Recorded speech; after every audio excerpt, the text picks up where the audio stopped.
Today on this special episode of the CRUBCAST, we're spoiling everything about Donkey Kong Bananza, and by everything, I mean some of it. My name's Kevin. I'm your host today with one of my fellow co-crubbers, the sexiest co-crubber on the face of the earth today, Chris Mykonos fan.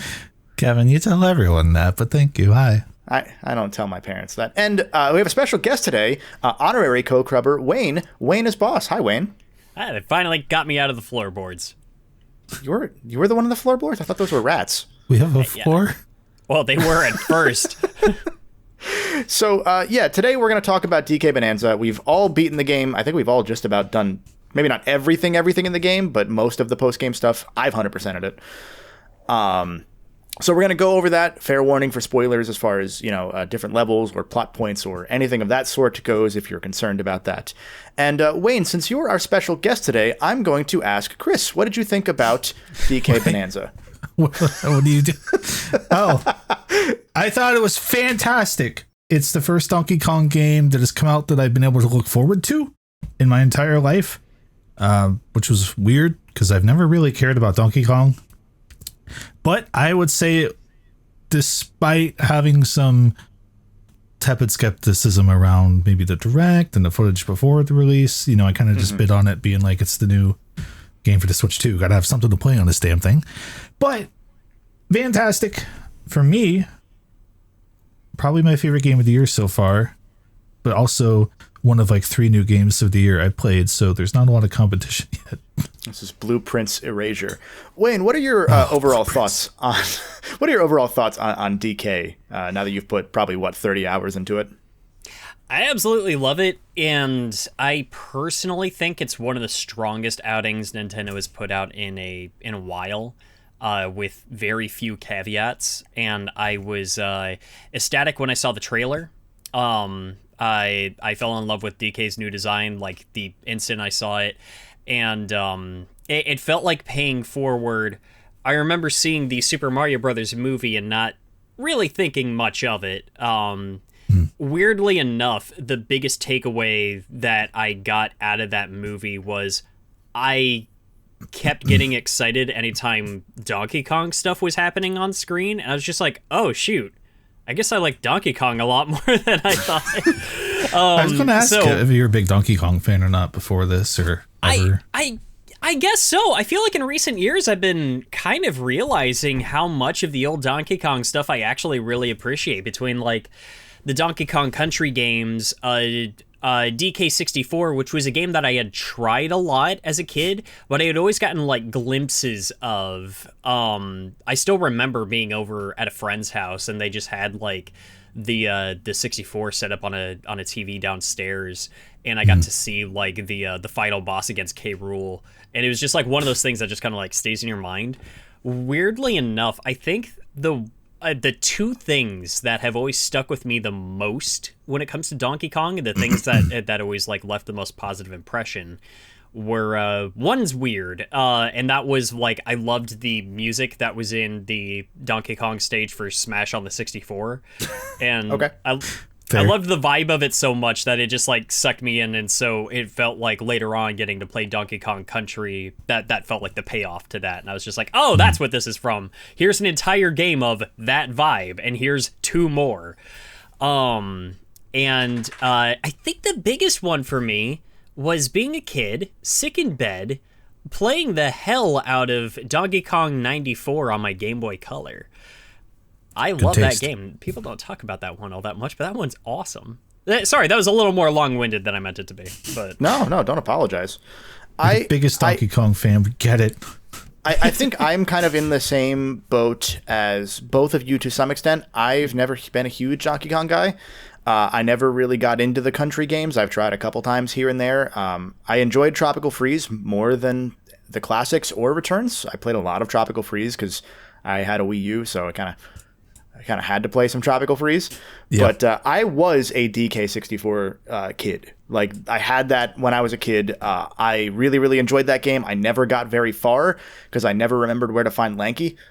Because I would put the game down for like 6 months and then come back and be like, where is Lanky? He'd be in the 4th level, right? No, he's in the 3rd level with the other, with Tiny, for some reason.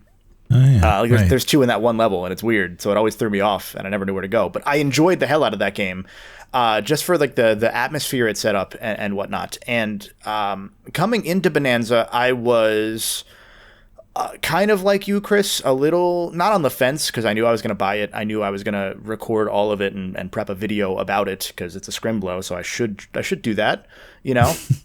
Right. But I wasn't quite as excited as I was for like a Mario Odyssey. I think Odyssey painted a much more exciting portrait for me than Bananza, even up through the Bananza Direct. I thought the idea of a lot of the moveset looked cool, but I still was like, I don't know that taking the Mario Odyssey formula and making it into a game where now there's even fewer rules, because you can just punch through everything. I didn't know that I was going to quite enjoy that, because the thing I wanted out of Odyssey was more platforming, not less. And so the short version of it is my first several hours of Bananza, I was having fun, and the best way I can describe it was it reminded me of like, yeah, it's like an 8 out of 10 kind of game. Like, I was enjoying it, but I wasn't thinking of it as anything deeper than just a fun way to punch through things and do some fun platforming, where they addressed like a lot of the stuff that I didn't love about Odyssey that I wanted more of, or that I loved about Odyssey and that I wanted even more of. Mm-hmm. And then at a point it hit me that it is an immersive sim, and that sort of changed a lot of how I looked at that game. And I kind of started accepting it more on its terms, and I started really, really, really enjoying it. It took until the Tempest layer. I think before that I was enjoying it. Then I got to Tempest, and the whole thing came together, and I was like, okay, I see what they're going for, finally. That was your I get it moment. Hi, Chris. How earnest are you about calling this an immersive sim? Thank you. Not zero. All right. Okay. I like the idea of just like Donkey Kong coming in with the Deus Ex sunglasses, being like, I didn't ask for this. It's an immersive sim in the same way that you can call Breath of the Wild and Tears of the Kingdom immersive sims. It is a game with systems that interact in a way that is diegetic. They interact in a way that makes sense for the world. They interact in a way that you don't expect out of a lot of video games. Like, it's almost like how a lot of games did the physics, the Havok physics engine slop, for lack of a better word, for a while. It's like that. This doesn't have that specifically, but Zelda does. It reminds me of those kind of games to that level, and in that it's like a huge sandbox where you just get to do what you want, but that as you go through the game and you start learning about the properties of different types of rock and different types of surrounding environmental details, you start to understand that they can interact in a deeper way, and that can inform puzzles, that can inform how you tackle objectives, and it lets you tackle the objectives in such a way that you're really not limited at almost any point throughout the game in how you go from one place to the other. There were, sorry to cut you off there. No. There were definitely moments where I had that little Tears of the Kingdom light bulb go off, where I'm just like, I can break this. I can just do this however I want. One of the first games I really messed around with the Switch 2 was just the updated version of Tears of the Kingdom, and one that really solidified for me that no, I absolutely love that game. It's pretty good. But it's good. It's like I've done multiple playthroughs of Breath of the Wild, but this was my first time trying to tackle like a second playthrough of Tears of the Kingdom. And I felt like revisiting some of the shrines and everything was actually more satisfying in Tears, just because it's like their freeform nature of the multiple ways that you can tackle it. But also, I was approaching a lot of early on puzzles in ways now knowing how open the physics engine is to you, and how much they actually legitimately want you to mess with it. I got some of that in DK Bananza, and there was definitely moments where I was just like, oh no, they want you to destroy the terrain and spend way too long making a land bridge from point A to point B to like completely cut this puzzle in half. They want you to be able to do stuff like that. Like, if you want to snap the game in half, it's encouraging you to do so. Yeah. And that's the kind of game that I'll say this. I think that Bananza is an incredibly special game. I don't think it's going to be my game of the year when all is said and done. Not for any fault of the game itself, just because I think that there are already better games I've played this year that do things that I enjoy more. But that's not a fault of DK. But what I'm getting at is I think that it's an incredibly special experience because it is almost a one-of-one immersive sim platformer sort of scenario where it has all this sort of break the game sandboxy element to a degree that we have not seen in essentially any large-scale third-person, 3D platformer rather. Yeah. And also, I don't know how many more of these I can say that I want them to keep doing. Not in the sense of like Bananza itself, and that sounds negative. It's more like I really enjoyed Odyssey as like this is like what I think a 3D open world collectathon can and should be going forward, with the caveat that I want more by way of like platforming challenges, because just being a collectathon is not what Mario has really ever been in 3D. It's been about the actual jungle gym element of it, at least at some points throughout each game. Right. Bananza has more by way of those jungle gyms, but it also has more by way of, well, if you punch through the ground, you'll find this banana. There are so many bananas that are just in the middle of like a mountainside that you just punch through. And it's like, I really enjoy that element. And I'm also like, I kind of want you guys to you're so talented, make a regular platformer next, please. I can't tell you how many times I was running around clapping for the sonar thing. Yep. Which I just see a banana, so I'm like, well, there's no reason to not just like burrow through diagonally to go get that thing, right? Because I'll just forget later or not want to. But then, like I feel like I missed out on some good level design because I saw that with the radar and I would just do it that way because. And then you look around and you're like, oh, there was a whole way I was supposed to get here, right? Yeah. Oh. And the few times where you are limited to like you can't just punch through things, I think the game really, really hits on something special mechanically. More so than I think the rest of the punching through stuff is. This is the perfect game for like any child ever.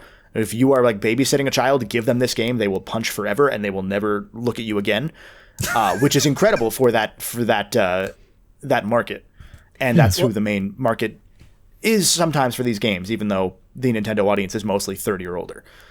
Well, it's telling that you cited Tempest Layer specifically, because that was definitely one that stood out to me, where it was just like you had to be a bit more mindful of the terrain around you, because if you just started punching off in different directions, you were just going to get yourself hurt. It was that and the one with like the poison swamp. Because like I was streaming my initial playthrough of the game, and the first thing that I would do when I would get to a new layer was just burrow down and then tunnel underground for a while, get a bunch of chests, and just sing to find out where fossils and bananas were. But in those other levels, it was just like, oh no, there's like actually more puzzles to solve here. There's bananas that like I actually have to put some legitimate thought into how to get them. And there were one or two puzzles that I wound up like solving, and then found out later that I solved it in a way that was completely unintended, because if I had just waited until I got the new Bananza power for that world, it would have made it like 5 times easier, but I found a way around it anyway. So. It to your point, so I'm going to assume that if you're watching this video or listening to this in the audio realm, you've at least played a little bit of Bananza, or you know enough about it that you're okay with being spoiled because you don't plan on playing it anytime soon. One of the things that Bananza does, in essence, it is Mario Odyssey with the new mechanics as far as punching things go, with the DK Bananza power-ups where he changes forms into different creatures. But otherwise, it is a Mario Odyssey 1.5 or Mario Odyssey 2. You have outfits you can buy in the shop that will this time actually affect things in as far as your character stats go, essentially. Some things will give you, a higher Bananza duration as X character, X Bananza type or whatever. And it's very much like between that and the fact that the bananas you collect allow you to upgrade your stats in some capacity. Like there's an actual upgrade tree to make the collecting more important beyond just collecting a thing. Things that I think enhance the Odyssey formula. There are elements to it that I kind of wish that the outfits were better, because I really only used the starter outfit, because you mentioned chests and it reminded me.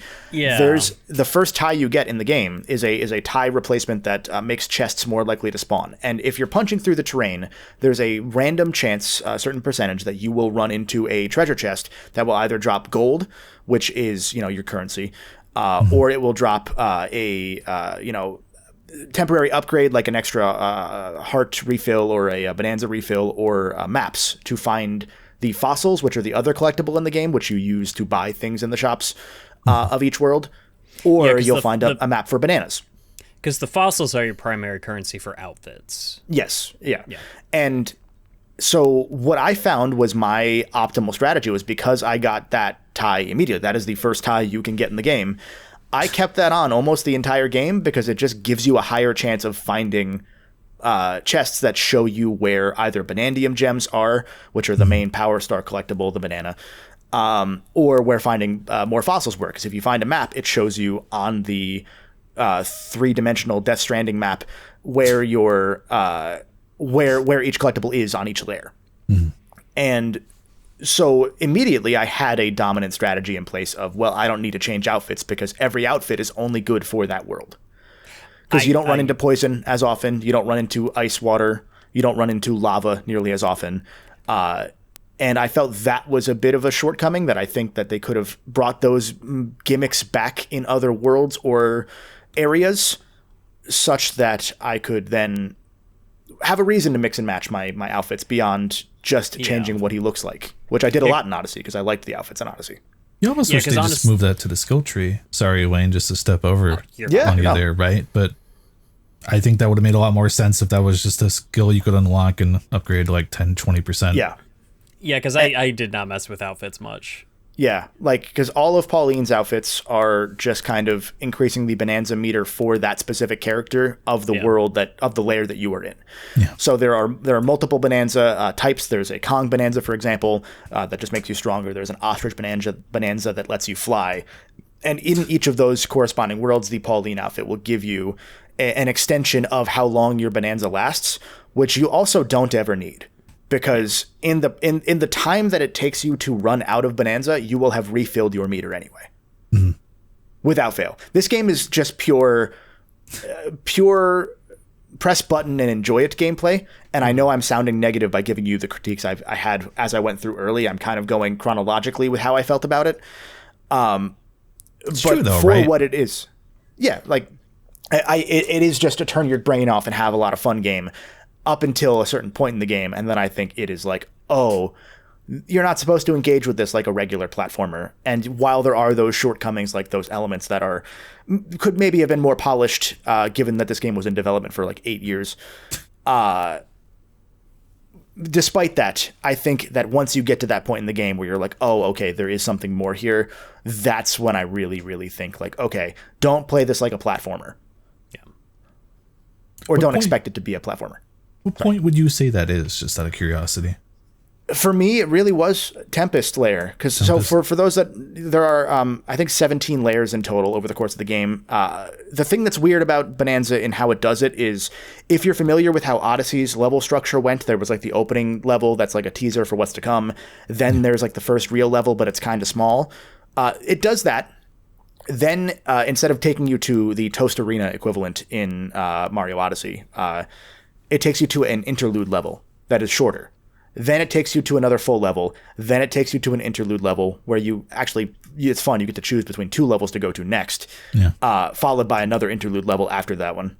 And so essentially, it's got a weird pacing thing up until Tempest layer to me, which is also why I think in Tempest it comes together.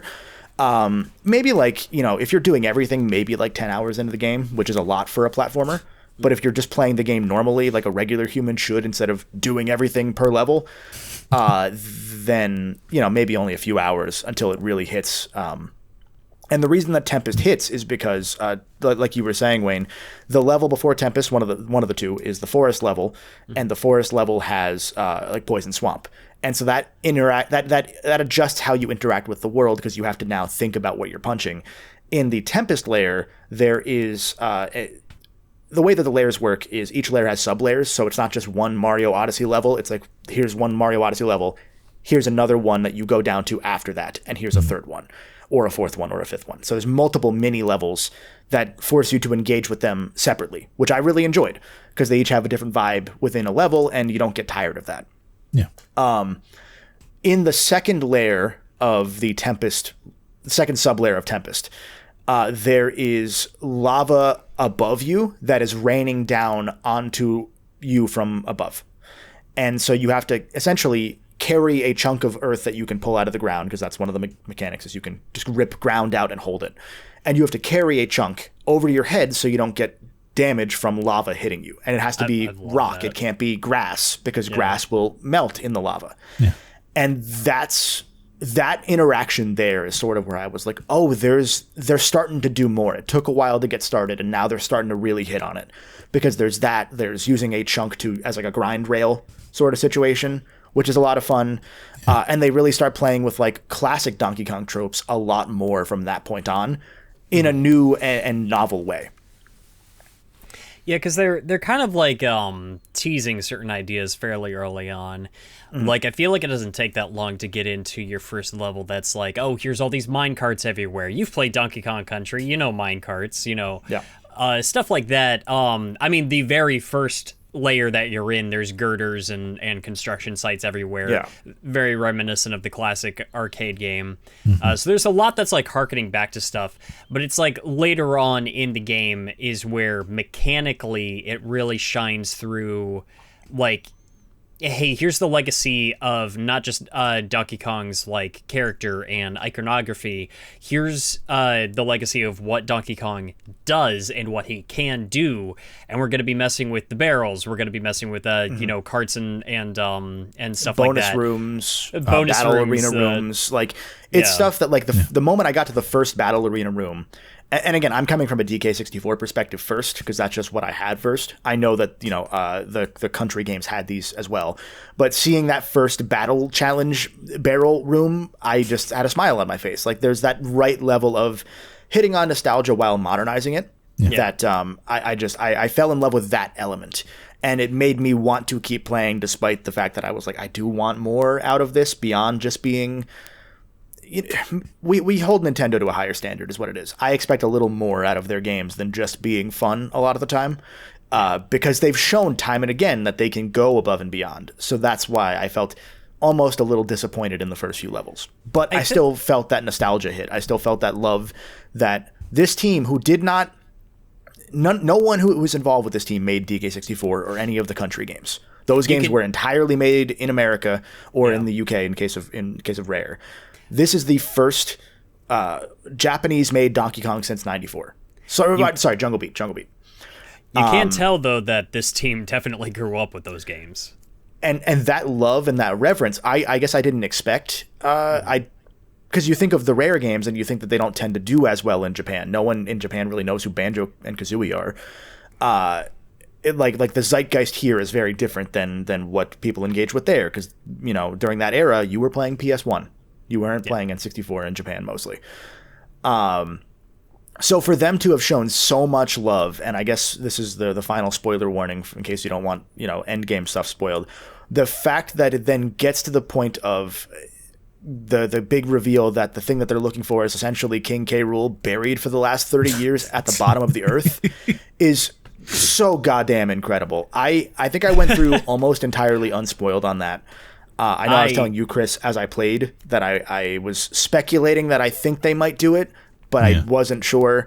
One of our friends almost kind of spoiled it, but he didn't play the game, so I didn't trust that it was a spoiler. But I kind of was like, okay, when's it going to come that they're going to take this character Void Kong and have him get cucked out of the way? And I didn't feel bad for Void Kong. I didn't feel like the rug was pulled. Everything from the moment K. Rool comes in is just a masterpiece. Especially because, Wayne, I'll let you go. I'll be nice. Sorry. Yeah, that was unfortunately I had K. Rool's presence spoiled for me day of release, which sucked because I was streaming the game and I got to that first nostalgia level and I loved the remix of that first like country level theme so much.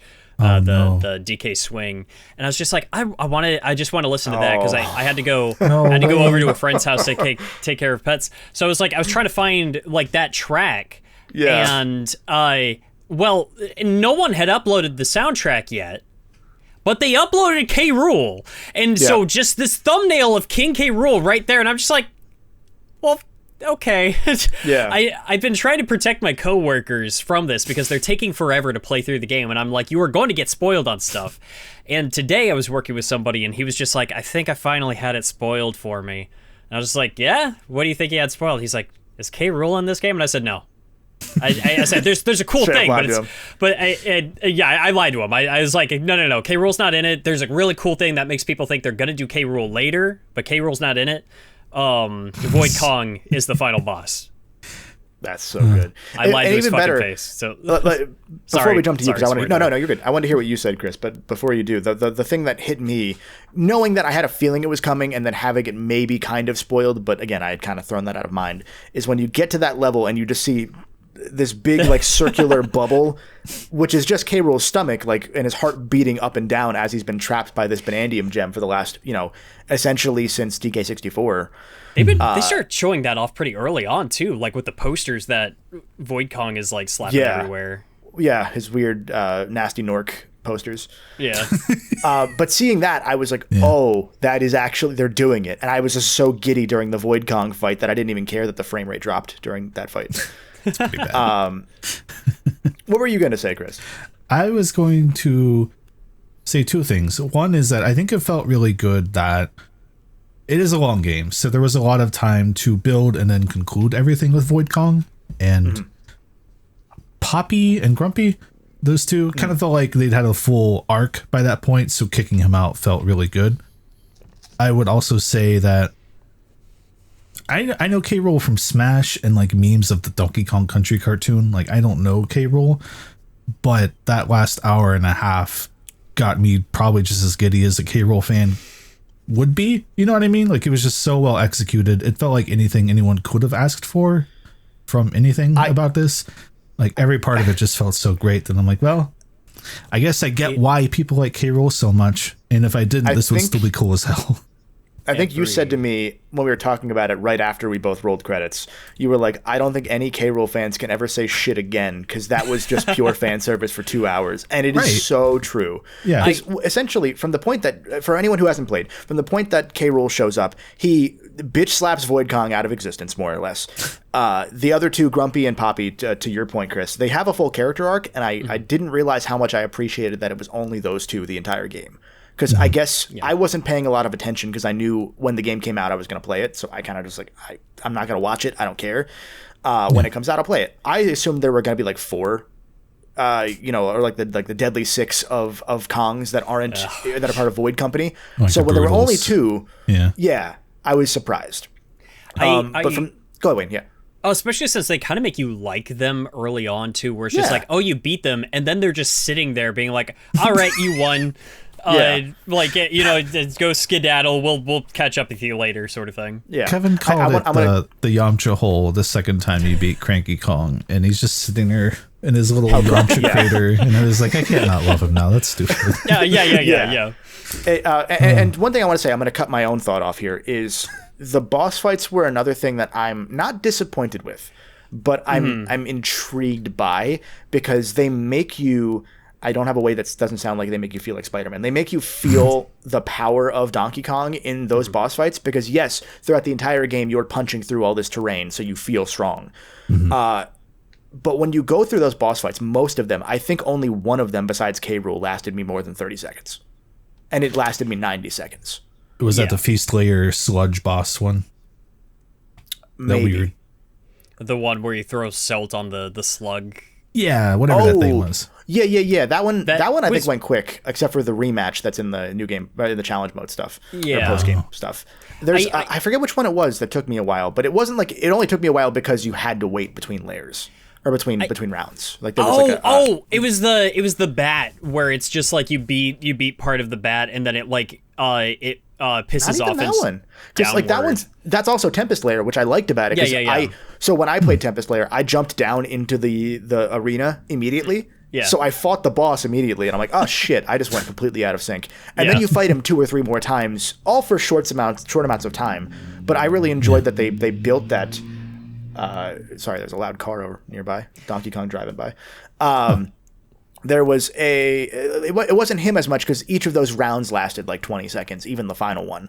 I think it was the lava ball guy. Oh, okay. Yeah. I think because he forces you to wait while he like runs around like the armadillo from DK64, where you have to wait for him to attack. He's a lot faster in the boss rush. That one was swear jar.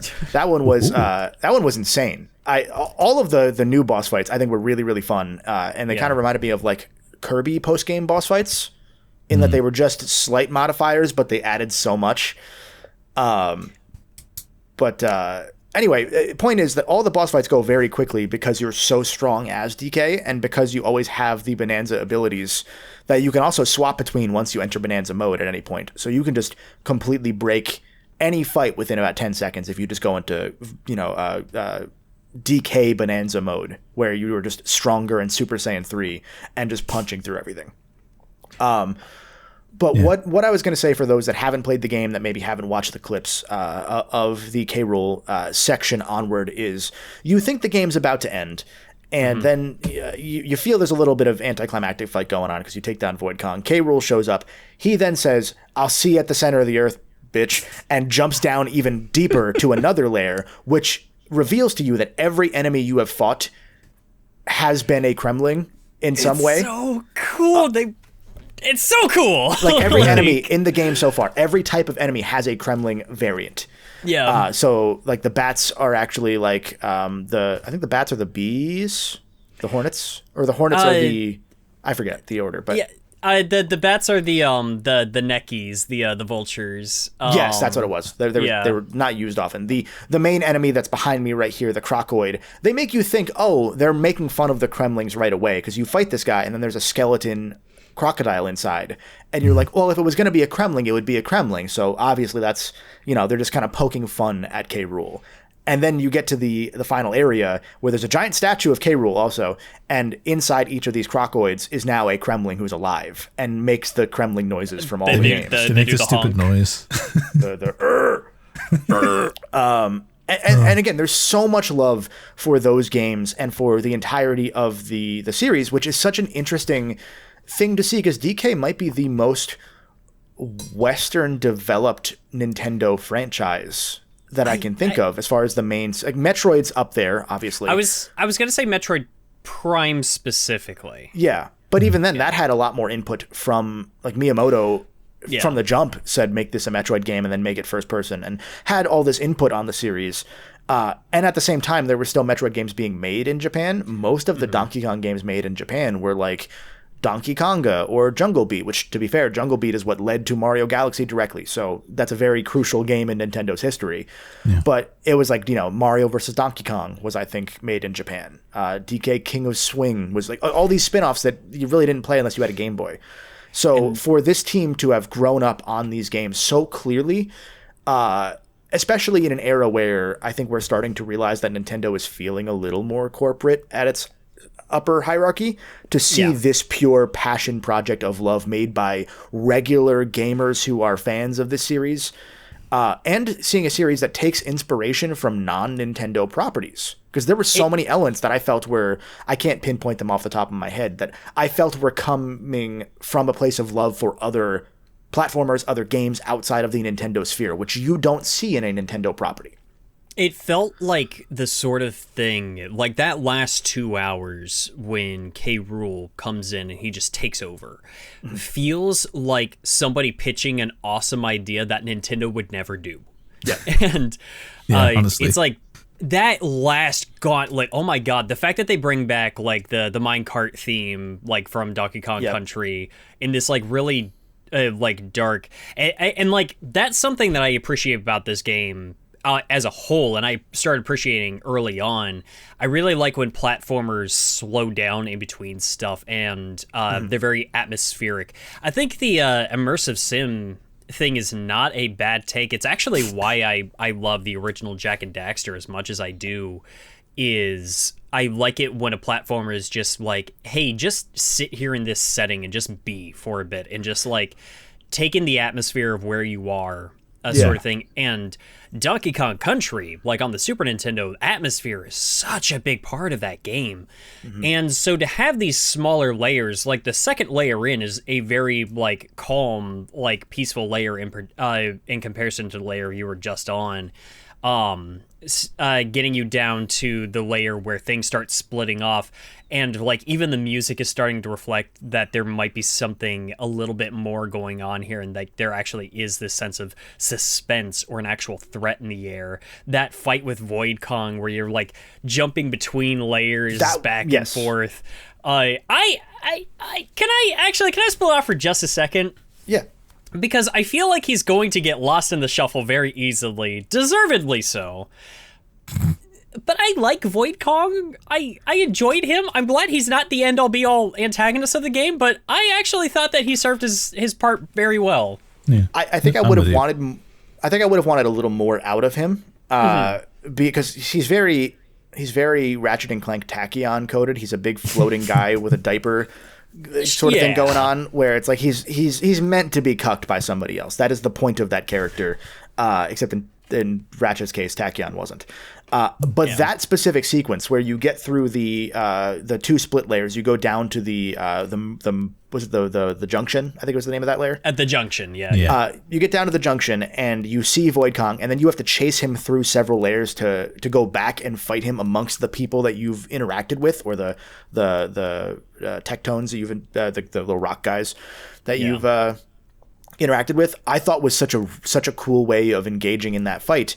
And like, again, it reminded me of, and I'm not saying that they took inspiration from this, but it reminded me of in Ratchet Rift Apart when you fight Nefarious and you go through a bunch of the areas that you've been in or that you will go to. That sort of like traveling boss fight with like this menacing character that doesn't really quite feel as menacing as he should, because Nefarious is kind of a joke at that point. Void Kong's kind of a joke. I really, really enjoyed that feeling, and it kind of retroactively made me like that second layer more, the one that's kind of just there to teach you how to surf. And I think to your point, I think I do want to go back and kind of sit with those earlier layers again. I think a lot of the things that I'm critiquing on a first playthrough, I think if I went back and played again, I would look at that layer in a lot better of a light, because I enjoyed it. It just kind of felt like it was more in the moment. And I can't even say that like it coming back there didn't add to that level specifically, but it having that like moment of breather and that moment of ambiance does feel very Donkey Kong, to your point. Like that's something that this series has always excelled on, is making you take a breather and making you take a break. And I think maybe I didn't want it that early, if anything. Fair. And I think that it also has like a great payoff, just because so early on they introduced this idea of the Tectones existing in so many different layers, and I love the plaques that are scattered throughout the world, where it's like you have these explorers that are going down deeper and deeper, trying to find the origin of us. They want to know where they came from, and then you finally get to the layer that they all came from, and they are cold, hostile, distant. They want you out of there. You are in a place you do not belong. You are not welcome. And it's so strange, given like how friendly and how like how upbeat these guys have been throughout the entire game. You destroy them and they just come back. A lot of them will thank you for beating the crap out of them because you helped get a crick out of their neck or something. Yeah. So to see this, where it's just like they are trying to banish any and all other life forms out of there. And hey, who's to say, like, K. Rool went down there however long ago and has been stuck there ever since. Maybe it was all they could do just to trap him there. That was my takeaway. Yeah. And I don't know. There was flavor. Like they spiced it up a little bit. It's not incredible storytelling, but it is like it's just enough where you feel like you are rewarded for getting engaged with like the subtle ways that it tries to build up the fact that it's hiding something from you.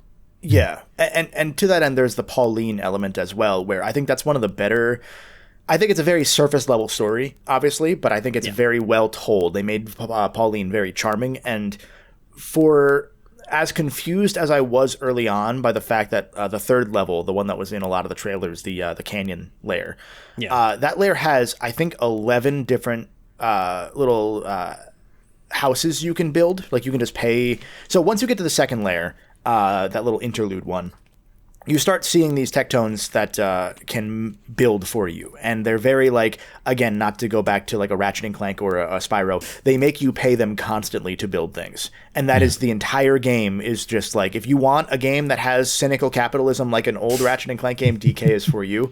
Because this game has that by the damn boatload. And so from the third layer onward, you can start building little like huts. And you can then use them as fast travel points. You can use them to rest. The more huts you build, the higher you'll get a health bonus of up to like 5 hearts. Yeah.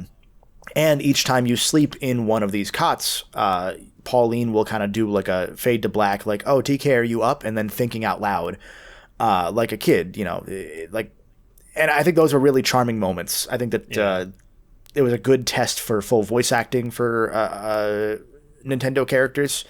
Because I think she has more lines than Zelda does in all 3 of the Breath of the Wild timeline games, including Age of Calamity. And it was just all charming. It was all cute. You know, I think that there's a bit of weirdness to, like, Pauline looks like she's like 7, but she's like 13, and they didn't really know what they wanted to do with her character at all. Like, it's all there's the usual, like, you know, Nintendo stuff where it's just kind of a little weird. Yeah. But she's adorable, I really enjoyed though. it. She's really cute. She's a really cute kid. And I think all of her plot is just very fun. And like, I liked over the course of the game that she gets more confident as she like sings more and more, because she's afraid of singing in public. And then by the end, she's like, oh, we got this. Let's sing.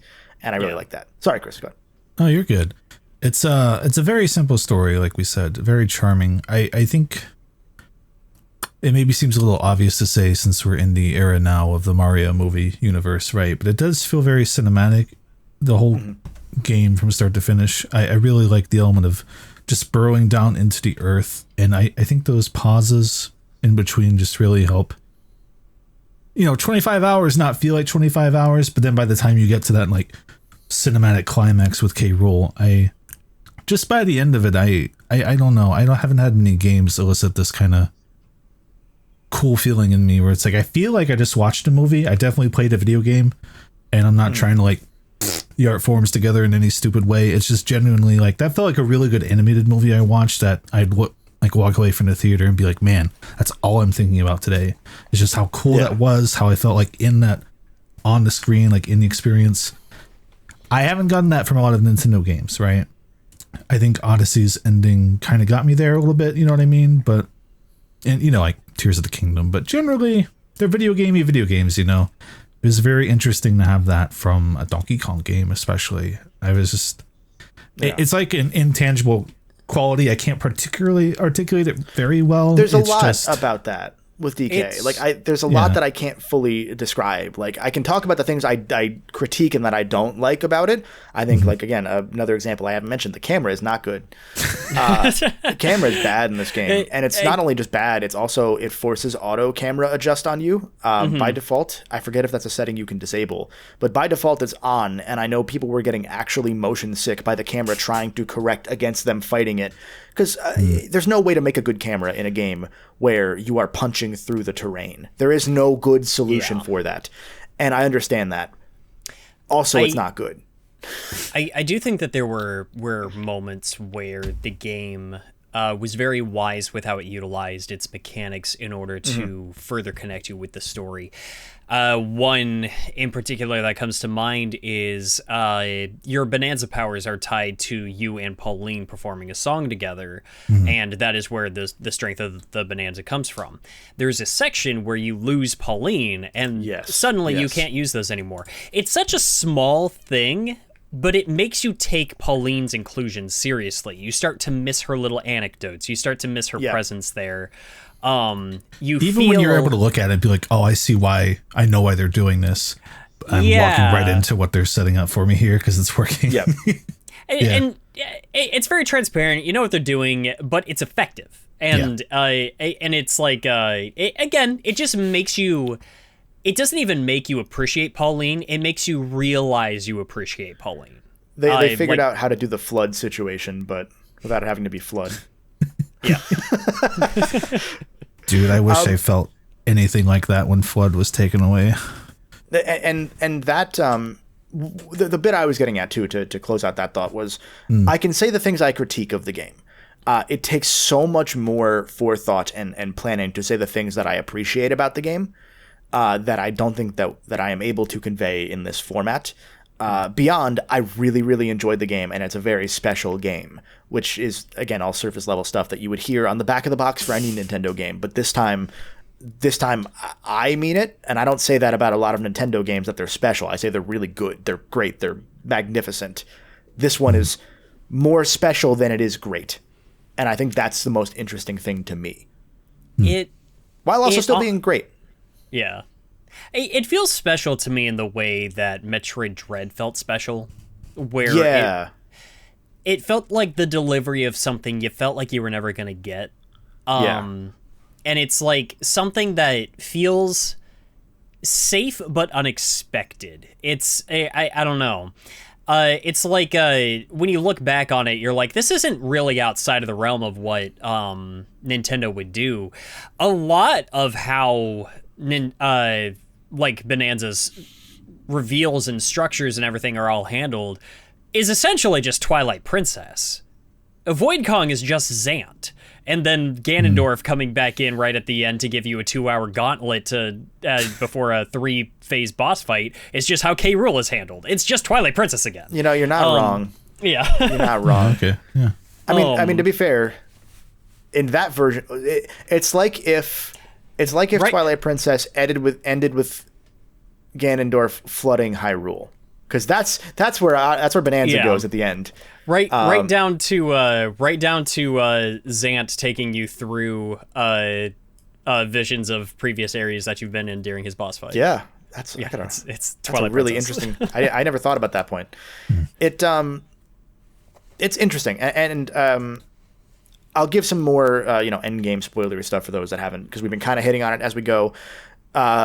The K. Rool fight is very fun. It's a very good callback to all of K. Rool's fights, including the 64 one. Yeah. But it's very simple in its first go, which of course leads to an ending fake out where you beat K. Rool and you're like, oh, I guess we're done. And then they do a fake credits roll and come out of it with K. Rool waking up and saying, nah, we ain't doing this shit. And he just flies up with you as you're flying through the earth to the other side of the world. And you got to hold him off. Have you guys played through the first Donkey Kong Country?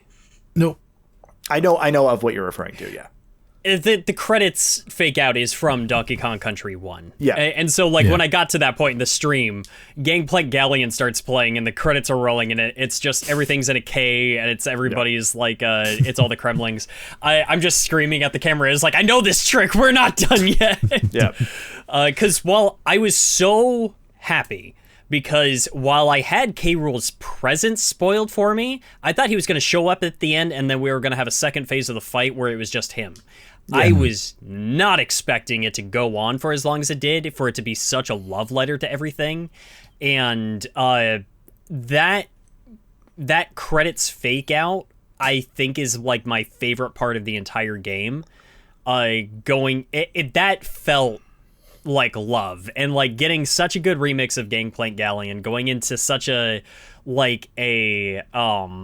spectacle fight for sure, but a really like fun and engaging one, into what I'm sure we'll kind of discuss in more detail. And actually, Chris, I think I cut you off there. Oh, that's awkward if I'm not going to say what you're saying. I was just going to say my favorite thing is the whole game. You watch that surface layer counter go down, right? Yeah. And then as you like burst back up through the earth with the thingamabob drilling through, like Gurren Lagann style, you just watch it slowly tick up the entire phase of the fight. Yeah. There's just something when a game flips the mechanic, or at least like brings it back in such a interesting or fun way, or even like an obvious one like that, right? It just felt exciting to watch that go up as you're dealing with K. Rool. I don't know. That's like the video game shit I love. It's that, the way I would describe that is like, it's the game version of when a the last song in a musical combines all the different motifs from the prior songs. Yeah. That is what that is, where you're riding a wave of bananas because DK wishes for bananas, Pauline wishes to go back to the surface to find her home. And so a laser beam of bananas fires you into the surface. And you are just trying to hold K. Rool off until you get to the surface. I don't know what the plan was when you got there. They never said like, oh, if we get to the surface, he won't follow us there. But you were just waiting him out. You're not beating K. Rool in that second phase of the fight, which then leads to the third phase where he gets the Banandium root and says, "Nah, I want the whole world to die. I want everything to spoil forever." And Sonic Adventure floods the entire city of New Donk City. Those people are dead. They're dead. There's no way they're not dead. They didn't do a wish to say, oh, let's undo what K. Rool did. They are dead. Millions have died. They went to the top of the building. That's fine. And again, to your point, Chris, because all these layers you're going like SL 100 is the first layer, SL 200 is the second layer, so on and so forth.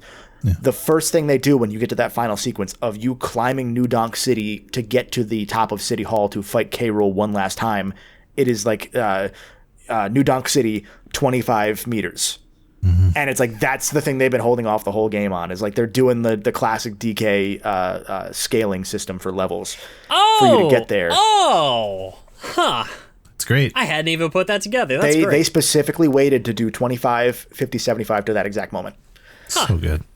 They held it off for 30 hours, probably 25 hours, and then they do it. And then it ends with you getting to K. Rool, and he's up in a boxing arena, again, DK64 style, and he's just standing there, and he's like, I'm not done. I'm going Super Saiyan 3, and he has the most over-designed bullshit I've ever seen in my life, and it's just so perfect. He turns into the cleric beast from Bloodborne. He has 2 Jeff Bezos eyes. They're now both engorged. I love the animation on it, just like those eyes like opening and just like so twitching like crazy. Like it's so good. They didn't even he would have a Bananza form. How did we not see him having a Bananza form coming at the start of the fight? Of course he would have one. I think one of the things for me too, it was like I don't know if either of y'all saw, because we were talking about how there's so much Western influence from Donkey Kong Country, and like it's definitely a lot more popular over here than it is over there and everything, and a lot of that is just kind of rooted in just look at the cartoon. I know like it's easy to kind of poke fun at parts of it, but like a lot of people grew up watching that, and like that was a part of the DK history. I don't know if either of y'all saw this amazing fan animation that came out several years ago called Return to Crocodile Isle. If you have not, of it. I'm gonna have to link that to you. Yeah, it is definitely do. Professional level. It is incredible. They because this particular team had done a couple of like animations where they had played with like Donkey Kong Country Kremlings and stuff like that, but specifically inspired, I believe, by the ones from the cartoon. Now, obviously, like harkening back to the games to a large degree, but the cartoon was a big presence. So they got the man who voiced and provided the singing for King K. Rool in the Donkey Kong Country cartoon. That's cool. To come back and do. I was talking with my buddy Brendan Hess about this, and Brendan Hesse. We were talking about this, and I was like, "This is the best like Disney villain song I've heard in 20 years, and it's not from Disney. Like it's." So professional level, and like there are definitely moments where you can kind of see like, oh, this is definitely an indie animation. There is a box to which the range can fit, but it is so well done, and that was a big we just want K. Rool back, and that is a video that I go back to often, and that has constantly refueled my desire to just see King K. Rool again. To not only see him return, but to be treated like such a big deal, like Nintendo knew what they were doing with this. You know what I mean? Yeah. And to that end, I'll bounce off of that. Yeah. It's I think he might have the most menacing villainy aura that I can think of. from any recent Nintendo game, because you have Calamity Ganondorf, you have Ganondorf from Tears of the Kingdom. The only thing he has going for him is the fact that he has the health bar that goes for him. The health bar was awesome. That's the only thing he has going for him. It was that and him turning the Flurry Rush on you. Yes, yeah, that was a good one too. But beyond that, it's just the usual Ganondorf where he's there for like 2 cutscenes and then he's the final boss. Yeah. Bowser is sometimes played menacingly, but usually played menacingly, but also as kind of a joke. So there's that element of like, he's really cool, but then, you do take him, you kind of take him like K. Rool is meant to be taken at this point. For K. Rool to be taken as a joke for just that first moment of the fight, and then from then on out saying, no, I've been in hiding for 30 years, trapped, and for you to free me, you have made a huge mistake. I'm flooding the world. I don't want to win. I don't want to rule the world. I want to destroy the world because of you. Yeah. Is incredible. It is pure spite. Him just like roaring as he's like climbing up the banana pillar, like just coming after your ass. He's screaming also as he flies up, like with his stupid little helicopter. He is screaming as he's coming back up out of pure rage that he's like, I'm not getting beat again. It is filthy monkeys like Frieza. Yeah. There's so much Dragon Ball Z in this game, dude. It is insane. It is just unfiltered hater energy. Yeah. And it is. I think that's another kind of strength to it. Has it sucked keeping this side of the Donkey Kong franchise sealed away for so long? Sure. But the fact that it's just like Ganondorf has been resurrected how many times? He's been in prison for centuries how many times? We have fought Ganondorf how many times? We had King K. Rool locked away from us for 30 years. I think King of Swing was the last time he showed up in a video game. Besides he was 64. in Barrel Blast, right? 64 was the last appearance that mattered, but was he in Barrel Blast or the Mario he was not, baseball? No, baseball. He was not in either of those. He was in baseball.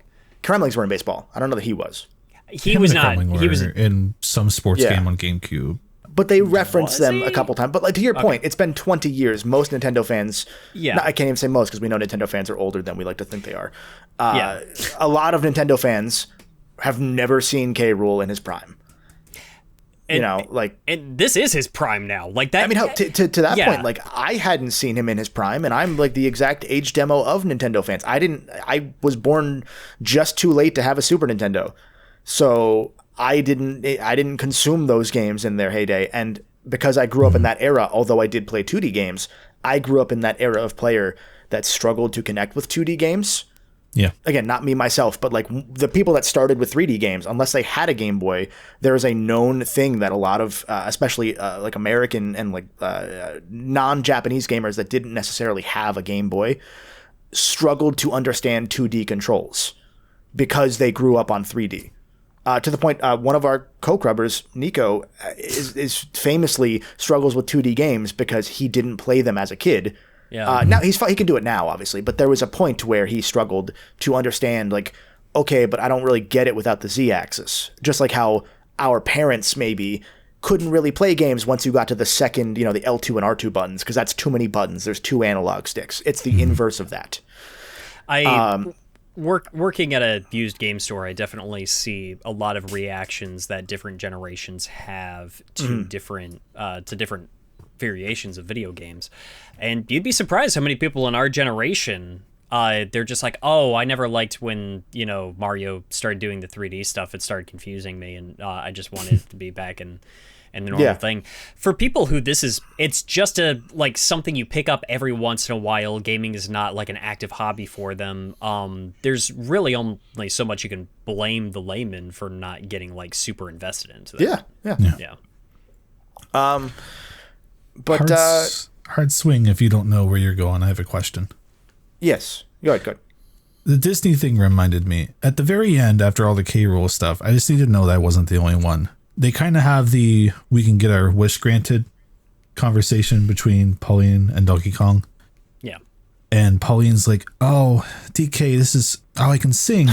And then she looks at Donkey Kong and she gets sad and she's like, I guess you want your bananas, huh? I don't know if I was just so invested in Pauline's character. I immediately just in my head saw it going, DK, he gets happy about the bananas and he's like, okay. Then he lets her have the wish. He like gives it up because he's just eaten like 500 bananas on the way here. He kind of just runs away, and I'm not going to say selfishly takes that from her, but he certainly just runs away and leaves her behind. Oh, so I think that, so the way I interpreted that was they both did get their wish, but Pauline wanted to tour with DK, because right before that they do the thing where they're not good at foreshadowing in this game a lot of the time as far as dialogue goes, because Pauline, right before she gets kidnapped by the giant eel, says, "Oh man, I hope we never get separated," and then she gets separated immediately. I swear to God that happens. Like I wrote in my notes, they're getting separated right after this because it's right before that boss fight. Right.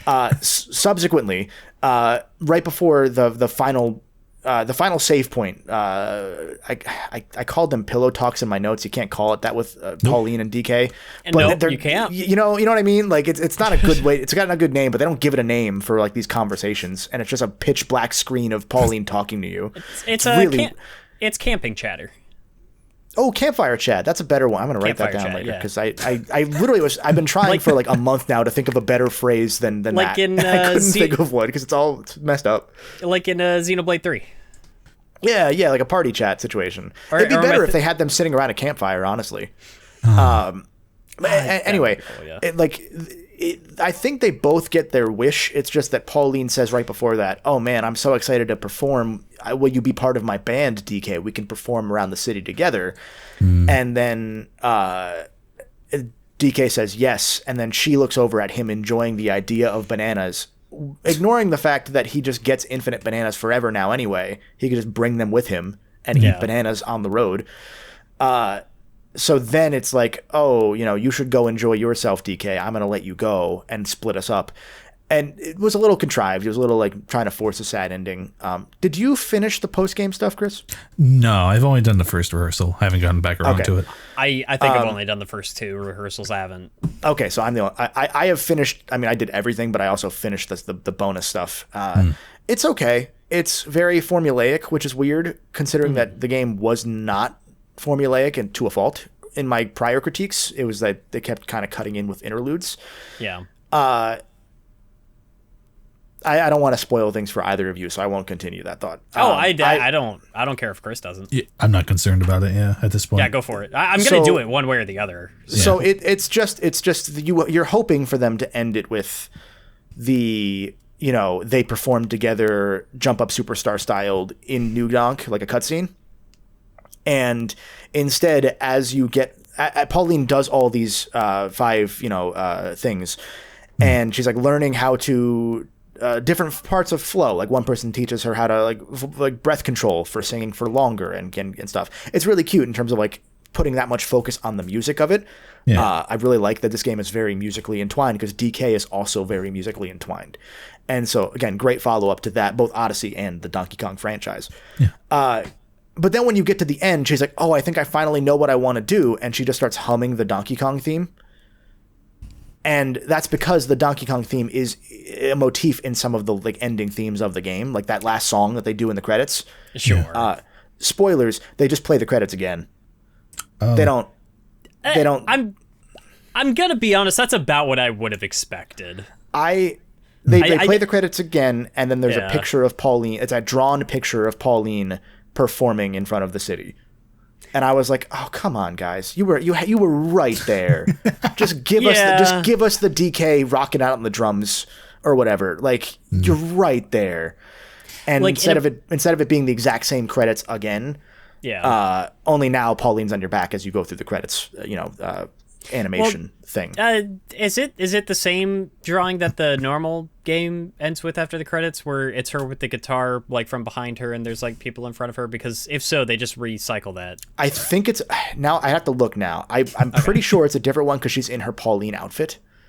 Oh, like in the dress? She's in the post game picture of the post 100% ending. It is Pauline in the Odyssey outfit. Oh, cute. Okay. I think that doesn't make any goddamn sense. Maybe I'm making that up. Way.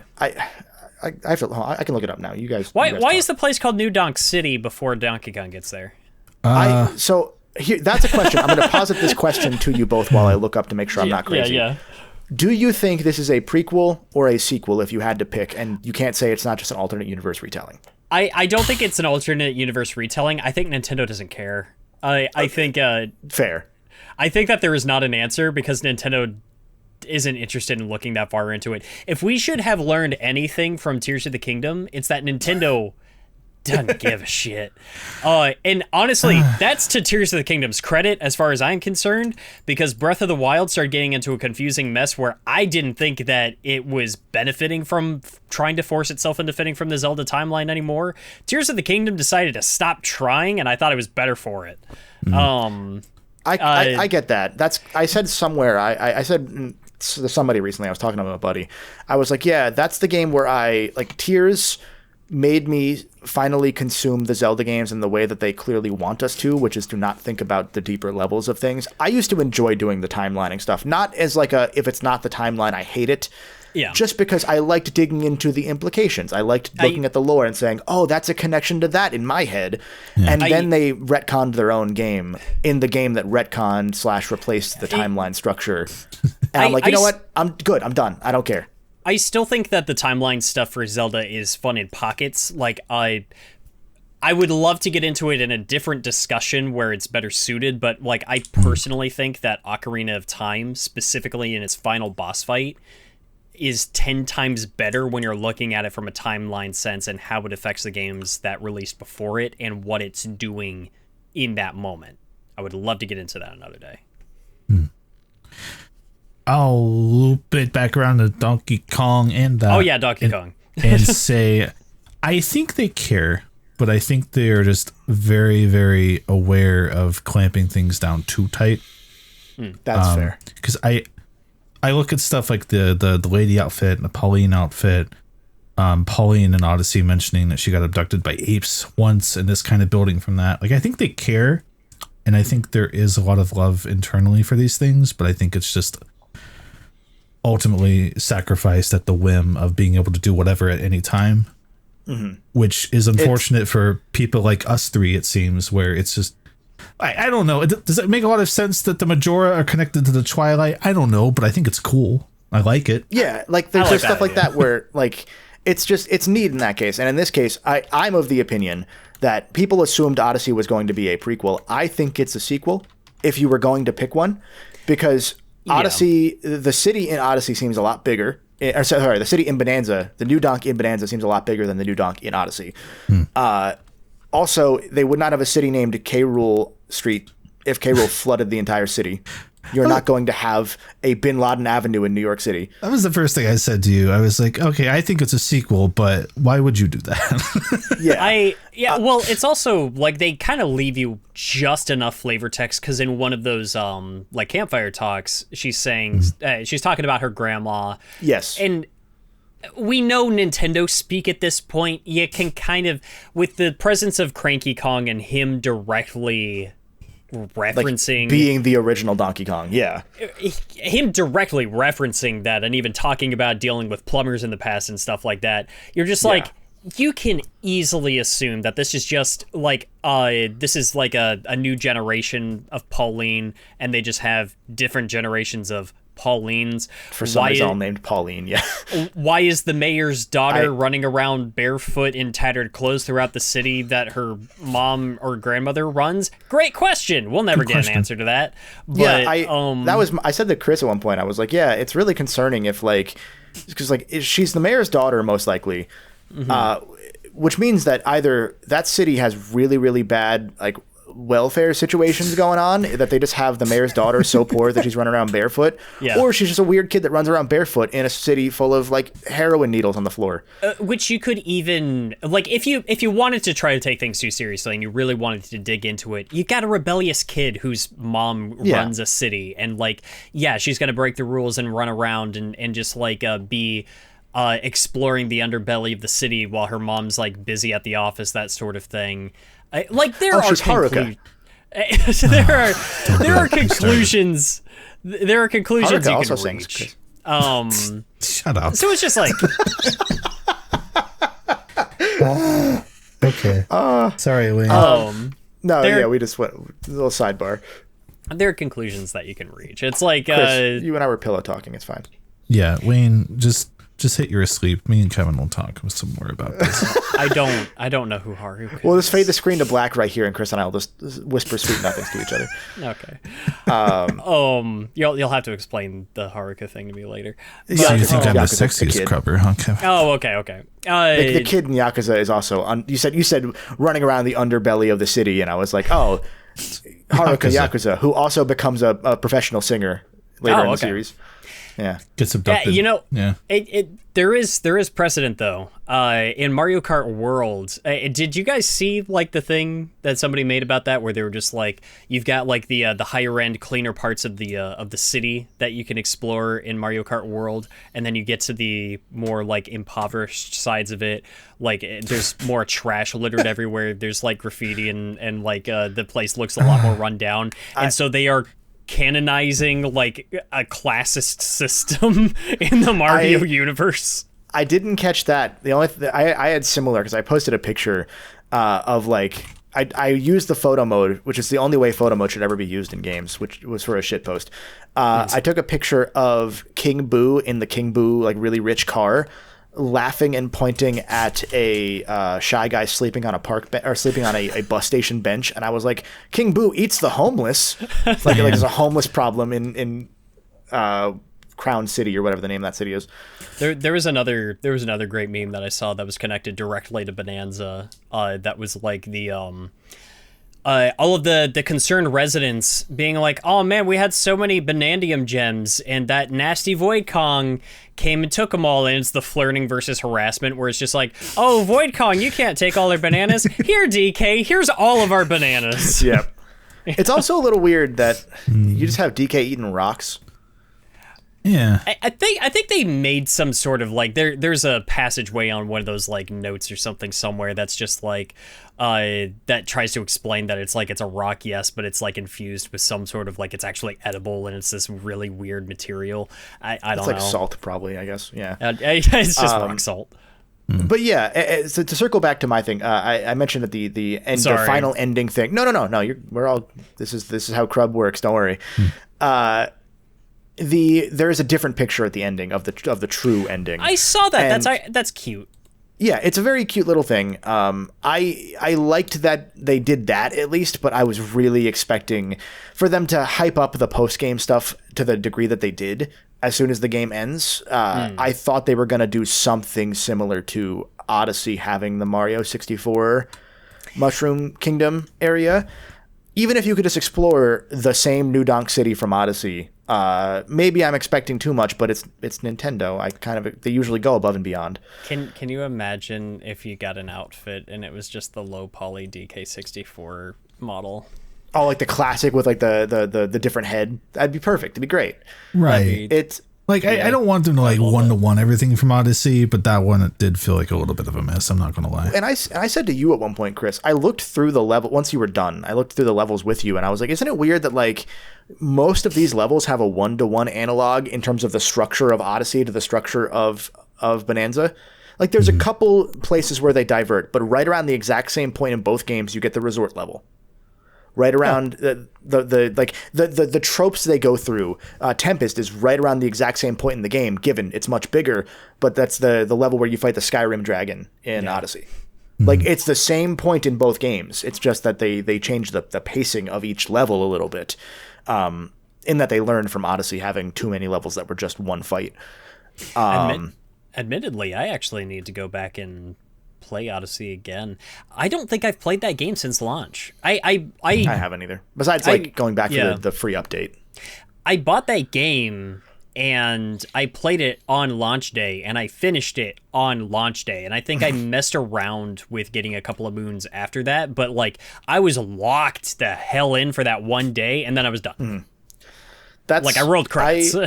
That's kind of where I was with Bananza, except I did do everything. You know, it took me a couple days to go through it all, but I did it as if it was my job, because you know it is.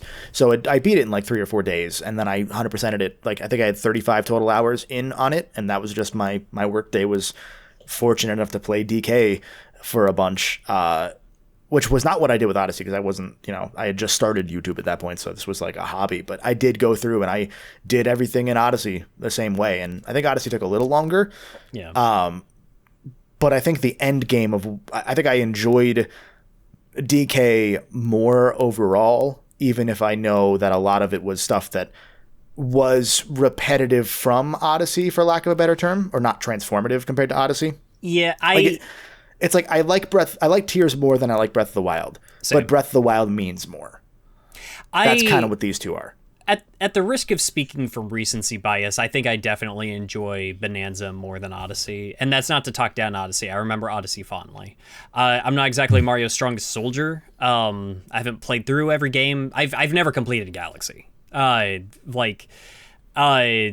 are games that I keep meaning to go back to, and I like my pockets of Mario stuff, but like Donkey Kong, I have a longer history of like actually playing through that stuff.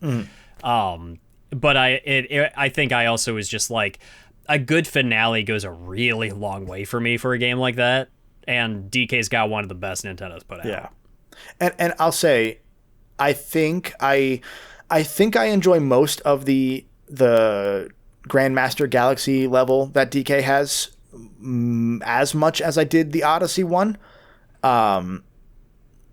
I don't know that I loved it as much in the finale moment of it, because again, it kind of does feel like, oh, I thought there'd be more there. Whereas like at the end of Odyssey, Chris, I think you maybe did this. Wayne, you didn't do this, it sounds like. It's like you're with Cappy, and Cappy's like, you're climbing the moon's version of the new Donk Tower for the final part of the game. And Cappy's like, as you're slowly climbing, he's like, oh, I've had a really, really fun time. I know we're going to like probably leave soon, but I want you to know, like, I really enjoyed this. This was really special. And like, that was like one of those things where I was like, yeah, I dig that. And not like Pauline didn't do something like that, but it was like more focused on Pauline's own journey of trying to figure out what song she was going to sing. And again, only for them to not actually give you a different song at the end was like, okay. Kind of ended on a fart a little, because they give you the same song that you had already heard her sing, which I guess the implication is that she came up with that song after you did the final part, but they gave it to you in the credits before that part. And it's weird, Hey man, she wants to perform her life. That means singing the same songs over and over and over every week. True. I can it's more that they revealed it early. Yeah, I can see the temptation to want them to just do Jump Up Superstar at the end, but that does. I don't want that song specifically. I just wanted the performance. Yeah. Oh no. I understand what you mean. Because like my mind went to Jump Up Superstar, but then I'm thinking, I was like, that's so much more of a Mario song than it has anything to do with Donkey Kong. So like for Donkey Kong, like, and I really like the end credits song. But they already did the end credits song. Like doing it exactly the same again, and then the implication being that's where she came up with the song that you already heard. I'm kind of like, that's a little, you know? Like, you guys usually stick the landing on this stuff, and so then, because you didn't, I'm like, I think Odyssey's true ending, I think I like a little more. Fair. I think I have a couple straggling thoughts, but I know we're probably going over what we expected to go here. We didn't really hit on the Bananzas themselves, so really quickly, if you guys have a favorite Bananza power, I think Elephant is mine, just because it came at the Tempest area, and to me that was the point in the game where they're like, look, you can suck everything up forever now like a vacuum. So like, it's also like a suck cannon. So like Ratchet and Clank nerd in me is like, oh shit, that's just a suck cannon. That feels really good to use. I was just thinking of JoJo the entire time, because he's just doing the order. But between that mechanic and that being in that level, rather, with those two things put together, I was like, oh, they're saying like, don't worry about punching things anymore. We're gonna make the game like, this is where the game changes on its head a little, because now you have the ability to destroy anything forever within moments. So now we have to show you the real level design. Straggling thoughts. I wish Snake controlled better, but it is very outweighed by how funny I found each of the transformations to look or sound, because the first one is just him screaming as you mash the button, and I don't know, I guess I'm 3 years old, but hearing Donkey Kong just screaming constantly as this music's playing, very funny to me. I don't know. It was just so annoyingly constant and loud that I couldn't help but laugh at it. Same with the elephant. Just hearing Donkey Kong suck up, I don't know. It's funny. There's no deep thought there. They got the sound perfect for that too, like the vacuuming and hail elephant sound. I wish Zebra controlled as well as the song is. Good. I think part of why I haven't gone back for the rehearsals is knowing there's a Zebra one, and I don't feel like I ever had a good hold on how to stop running, because I feel like anytime I started running and tried to reverse, you just zipped out the other way. And even when trying to brake, I just went. So I think mentally I've been putting off getting back to Bananza just because I don't. Zebra's not very good. Okay, it's not. There was something I missed. Then is it like just like that? There's a way to do a turn on a dime, but the thing is, there's the sprint version of Zebra. Like you can run and you can sprint. There is zero reason to ever sprint as Zebra, because you cannot control yourself once you are in the air as Zebra, and you can't like correct as easily. So like. Like you expect, it's like the Mario. You expect that you want to sprint, but you don't. It's like the flood jump with the fast one, right? Where you just have to keep going when you jump. You commit to it. Essentially, and okay. for that rehearsal, it's not like you don't sprint in that rehearsal at all. Like just pro tip, don't do it. Just run. You have time. I think that will get me back there then, because anytime I try to sprint, like I just feel like I should be able to stop and brake, but you just turn back around and keep going, right? My least favorite level is straight up the ice level, partly because of Zebra, and also partly because it took me forever to figure out where to get to Zebra, because that map was like the least coherent for me. The way that I happened to go through the early part, I think I just lost myself at some point, and that might have been the one I was on Discord with you guys also. That I was not paying as much attention. To be fair, I should go back and give it a fairer shake, but still. Yeah. Wayne, what are some of your straggling thoughts on the Bananzas or just in general? I guess on Bananzas, I wish I had connected with the Bananzas just a little bit more. Mm-hmm. I think that the only two that I ever went to voluntarily that wasn't just to like solve something was Elephant and Kong. Elephant simply because it's useful, and Kong because it's absurdly fun. Especially when you get like the Kong rehearsal and you get that extra ability that he has, where it's just turning shit to gold when you punch through tunnels and stuff. Yes. Yeah. It's so satisfying. That, and it's just like it's giving you like, giant gorilla, like I want to go monkey mode. Come on. Whereas like I kept forgetting Snake even existed. Ostrich had some utility, but not as much as I would like, and the Zebra is not that great. I'll say it's the same issue I had with Odyssey, in that there's so many cool ideas that I wish. Maybe, especially now, I'm a little spoiled by how the thing that Astrobot did incredibly was it uses every ability exactly enough that the moment they think they can't get anything new out of it, they stop. I feel like with Bananza and retroactively, I've always felt this with Odyssey, but retroactively compared to what I think of Astrobot now, there's a lot of meat left on the bone for a lot of the abilities and power-ups in both games. For example, a lot of the post-game stuff, to be fair, does a lot of really, really cool stuff that you guys will see with each of the Bananzas and how they can interact with one another. Yeah. Like the reason that Snake and Ostrich are next to each other is so you can Snake jump into the air, switch to Ostrich, and glide. Okay. Because it's the only one that's out of order. They go in the order you get them, except the elephant's at the end. Right. I do love like how quickly you can snap between the transformations. Like the first time I did that, it felt like that wasn't how games worked. Like I was just like, wait, no, this should not be this seamless. It shouldn't be this fun. This is too convenient. And so I'll say that about things like Snake and Ostrich. I really loved Ostrich because you could just break the game by flying over to stuff, and I love that element of like being able to like combine your abilities, and especially in a game like DK where you don't have the Mario Odyssey moveset. You have a couple things you can do, like you can like grab a chunk, spin jump, ride the chunk, unride the chunk, and then throw the chunk in order to get a bunch of like a quadruple jump essentially. But it's not like the Odyssey moveset or like the Sunshine 64 movesets where there's a bunch of stuff just built into the character.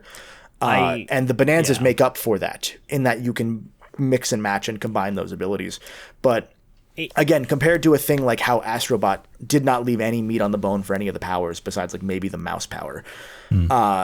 there is an element of me being like, man, if you guys just went the whole way, especially now that I know you're not going to make another game for 8 years, like I assumed when Odyssey came out, everything I want out of Odyssey, the second one in 3 years is going to kill. It's going to be perfect.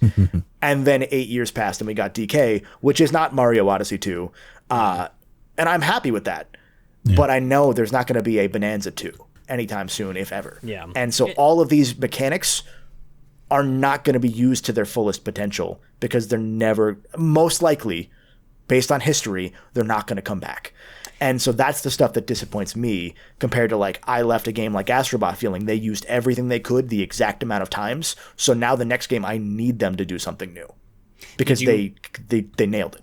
Did you play those new challenge levels they uploaded a couple weeks ago? For Astro, yeah. Dude, that final one they give you is hard as hell. Similarly, I'm very Astro coded in those games mechanics, I guess, because I think I took 3 tries to get through that one, which was less than it did for the final level of the base game. I think it was still a harder level overall, and to the point that's similar to how Bananza does its final rehearsal, in that you have all of the Kong abilities, all the Bananzas, and you don't necessarily have to mix and match them, but you have to use all of them. And that final Astrobot level, for your reference, Chris, gives you a bunch of the powers in specific parts of the level. So it'll be like, you start with dog, then you go to chicken, then you get all the different power-ups as you go, so that you feel like you've used all of them. It's a great level by the end of the game. Really good level. And again, like I left that level thinking, okay, I know they're going to do Astrobot 5 sometime soon. And when they do, they're going to do a lot of these mechanics again, but they're going to give you some new stuff because they've shown that they can do that and that they will. And I really hope that the one thing that this that sounds like the prior Nintendo wasn't modern. This current iteration of Nintendo, I hope that this development team and this company will take from non-Nintendo studios in that they take from a thing, not necessarily like Astro, but that they do make a sequel when people are asking for it and give us that instead of having to reinvent the wheel every new release with like their mainline games. You know what I mean? Because I want more DK Bananza. I want more Mario Odyssey still. And they don't do DLC for these games. So unless they break trends and do DLC now, there's a level of all this really cool Bananza crossover mechanic functionality is really just for the people that sit around in like the resort kingdom and just think of a bunch of different ways to do stuff that doesn't matter. Like, I don't want theory crafted mechanics. I want the mechanics to be really cool for something really useful in game for some sicko like me that likes that stuff. That's fair. I would like to try to see if I could source this. I remember seeing an interview from someone over at Nintendo Japan not that long ago where I think that there was something where they were saying they were going to change courses just a little bit and switch the scale at which they're planning to develop games to try to make experiences that are shorter and won't take as long to develop. I remember this conversation. It was similar to what we've heard from a lot of the different companies of like, they were kind of saying they already have smaller scale, smaller budget projects that are in production to supplement the big things because you can't spend 8 years on your 3D Mario without having stuff in between. Like but the thing that they're good at is they have 6 or 7 games that are just sitting in the pipe for 2 years, finished. Like all the other projects that Microsoft has on the back burner, except that one except that one that got canceled. Yeah, and that other one that got canceled week by week. I think they came from an investor Q&A. I think I remember reading that. Yeah. But anyway, don't let any of the critiques that I'll speak for me as far as the critiques I made. Don't let that take away from the fact that I really loved this game. I just also, because it's Nintendo, I usually hope or expect for them to really just kill it.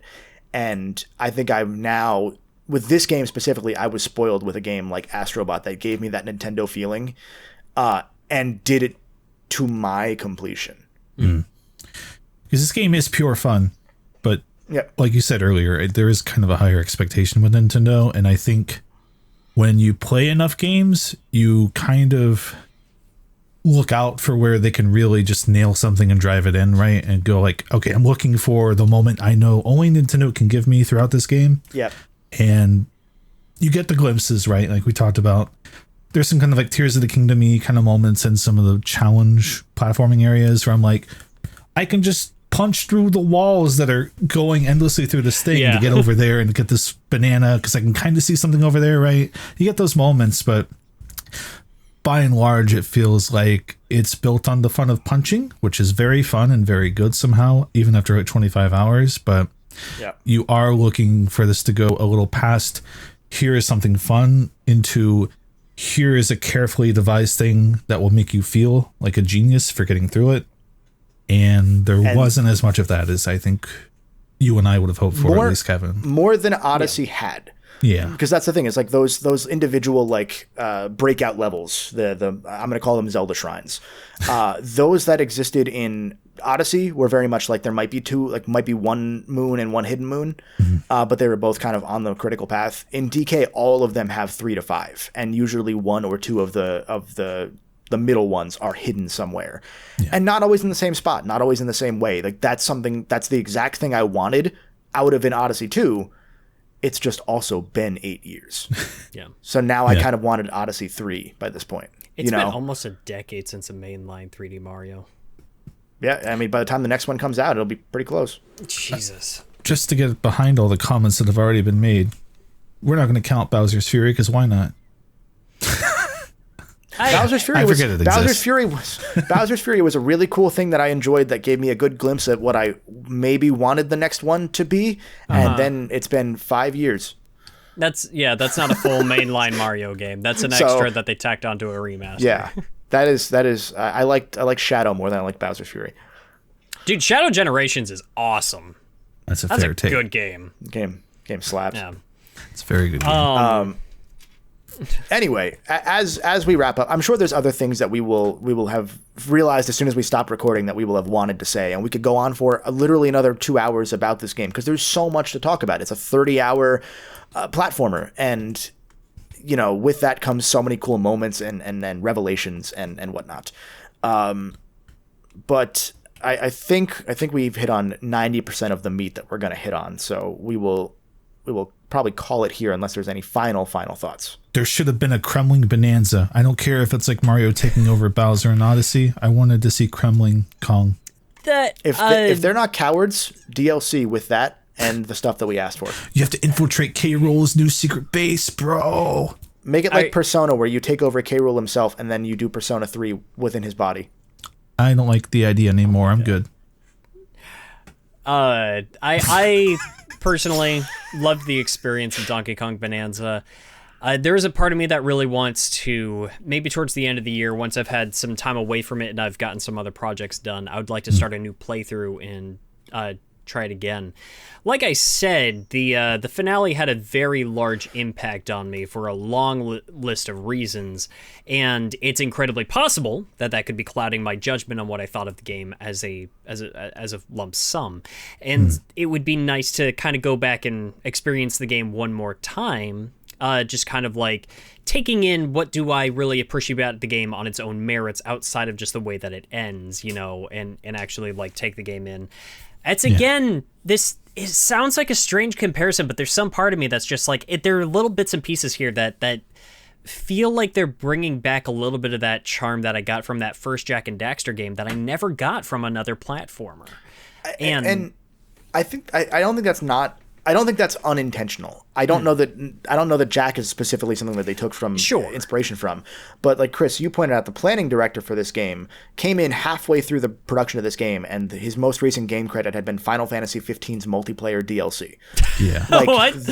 Like they are hiring from outside of Nintendo for the first time in a long time, similar to how I've said, again, Astrobot's a good comparison here because I've looked into the development history of that game. Astrobot has more people that worked on Tears of the Kingdom than worked on any game besides Astrobot from within Sony. Man. Like more people worked on Tears and Astrobot than Astrobot and Ape Escape. I thought I remember reading somewhere that the director of Donkey Kong Bananza was also like the lead producer of Sonic Adventure 2. Is that accurate? That I don't know. Not director of Sonic Adventure 2. I think he was in a producing credit for that, but I think that there's a... Oh, the Final Fantasy guy might have been at Sega before Square. Yes. That might be the same guy. I think it's the same guy. Okay. Worked on some of the Sega Shanghai, Sega China ports, like the 2012 Nights thing. Like I remember seeing that. That might be. So he might have been I remember on him the being HD at Sega somewhere. Really? SA2. Yeah. Maybe. Okay. Oh, the one with I forget where I was going mixing. with bouncing off of that, but sorry. No, with Jack and Dexter. The point is like we know and we can feel for the first time in a long time they're taking inspirations from the things that they're playing and enjoying, which is maybe the best takeaway I have on this game is that we're finally getting a Nintendo that is integrated within the rest of the gaming space instead of doing its own thing, and that is such an exciting prospect. I mean, how many times during our talks of Mario Kart World, Kevin, were we like, man, why isn't this like this other thing that's been around for like a decade? Why did nobody on that team who made that game for a decade, why did no one there play Forza Horizon? I think I know a little bit of what it was for me. This is going to sound really cheesy, but it's like, I think for me, there were a lot of moments in Bananza where I entered an area and when I was just like running around through it, I was playing a 3D platformer where I felt like I was in a world, not in a level. Mm-hmm. Yeah, if that makes sense. I think it's very, very well crafted in that regard. Yeah. And to that end, like just the between the love that they made for each stage and the reverence they had throughout the series, I guess my final true thought would be this game made me want to go back and play the DKC games earnestly. Same. And like I've tried them and they haven't clicked for me. And now I'm kind of like, you know what? Maybe it's finally time for me to just push through whatever inertia I have, you know? Yeah. And get through them because I would really like to. I want to do that just to be able to experience, like to your point, Wayne. Mm-hmm. I don't know that I'm going to go. I never went back to Odyssey. I don't know that I'm going to go back to Bonanza anytime soon. I'm usually nowadays much more one and done with games than I'd like to be. Sure. But I think this game warrants a critical path playthrough so much more than Odyssey did to me, because Odyssey I didn't do that with until our charity run, Chris. Yeah. And other than that, like I just kind of have just played the game and that was it. So Bonanza's critical path run could get really funky because you'd be limited on the power-ups you have. You'd be limited on the health you have, even like it would make it a much different game, much more so than Odyssey's would, and that's an exciting prospect. But I don't want to do that until I've played the other DKC games. I will say, like, coming off the heels of Bonanza, like I actually have been playing through the country games. I'm in 3 right now, which, first of all, 3 does not get the respect it deserves. Like I'm talking Super Nintendo 3. It's a good game. King K just did a great video about it. I will sing the praises of 3. 2's probably my favorite out of the country games. I just did a 102% run last week. Like I'm playing through these again, and I'm just like falling back, and they're just good. But it's worth it to kind of go back and see like what they were pulling from those experiences, and you're seeing a lot of the reverence for that, but it's also those were different experiences too. Bonanza has a different feel to it than the country games do, but you can kind of see how they informed each other. Yeah, and it would be necessary. You couldn't make a 3D DKC game right now because that would just be Crash 4. And yeah, and hey man, I like Crash 4, but like yeah, you know, yeah. Chris, any we've had a Minnesota goodbye here. Any closing final thoughts? Nope. That just the trailing thoughts in Crash 4 were like, man, that was a really good game, and I just got sad because I was like, oh, right. Just like every CRUBCAST, it always ends on a downer. We don't ever leave you wanting more. Yeah, right. No one should come back. Speaking of wanting more, Wayne, we want to hear more about where you are at, what you do. Give us some plugs. Well, over on YouTube, I am going under Wayne is Boss. I cover a lot of a variety content. The large portion of it right now is going to be retro games. Mostly focused on the older Digimon line of video games. Although, once I'm done with this next Digimon review, one of the next major projects I'm going to be taking a look at is a retrospective of both the GameCube and Sega Dreamcast ports of Skies of Arcadia. I was originally planning for a anniversary release, but I'm probably going to miss that by a month or two. I'm very excited for that particular project. After the last Digimon review and just trying to get a script together for that, I started recording footage for Skies of Arcadia, and it felt like therapy. Outside of that, if you really just want to listen to me talk, Kevin has actually joined me for an episode on my own podcast before, called Ram on the Rocks. That is a monthly podcast. Patreon supporters get 1 week early access, but it does have its own YouTube channel where we upload monthly, usually with brand new guests each and every time. Yeah. We gotta do another one because we had audio hiccups on that one where I came in crunchy. We gotta that was my fault, I think. So I can fix that, but we gotta do like an Astrobot episode or something. Oh God! Or an Outrun, or just talk about Outrun 2 for like an hour and a half. If we're doing Outrun 2, Chris has got to be there too. We got to run this whole. That game's so good. Yeah, good game. If you're a fan of the stuff that I make or the stuff that Chris makes, or just the Crub stuff in general, you're gonna enjoy Wayne's stuff. So check it out if you haven't already. Subscribe, or else I will know if you didn't do it. Yeah. So with that said, we still don't have an outro unless you guys made one while I've been away. Do we have an outro? No. We usually just cut off mid.